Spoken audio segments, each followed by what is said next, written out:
Welcome, and let's talk about Tectonic token now. Tectonic token price prediction by experts. So what many people believe Tectonic token is going to hit a massive increase in price very soon. Now, hitting 10,000% is much possible. That is deleting about 2 zeros. With the roadmap they have, I think Tectonic tokens have started gaining a lot of support from crypto industry, especially from crypto exchanges. Now, Tectonic token can boast of new exchange listing Tectonic token, unlike just VVS Finance and Crypto.com. Now, the roadmap of Tectonic token is going to make this possible because they have a better roadmap. Although I know it's not easy for them to really achieve such because they need a lot of resources, they need a lot of finance, they need a lot of work to be done in order to really achieve such.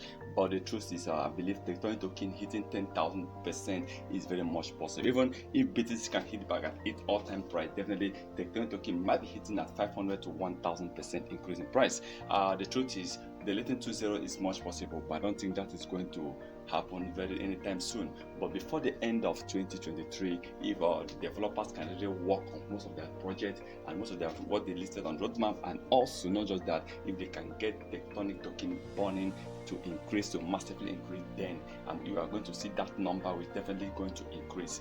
Tectonic token is a future coin, it's a coin that's going to increase gradually, and I believe that Tectonic token definitely is going to hit massive level, 10,000% of course. Yes, it's very much possible for Tectonic token to hit 10,000%. But one thing you need to understand is that Tectonic token developers need to focus on the burning of Tectonic token, and also Tectonic token founders need to partner with so many companies in order to help Tectonic to really increase and to go viral. People need to know more about Tectonic token. People need to invest. They need more market cap. They need more community. They need more adverts. That is what I think they need to focus on right now, especially the burning of Tectonic token. So, to me, with the project they have right now, what the developers are working towards, I believe Tectonic token definitely 10,000% is much possible. Please remember, this is not a financial advice, so please kindly do your own research before taking any decision.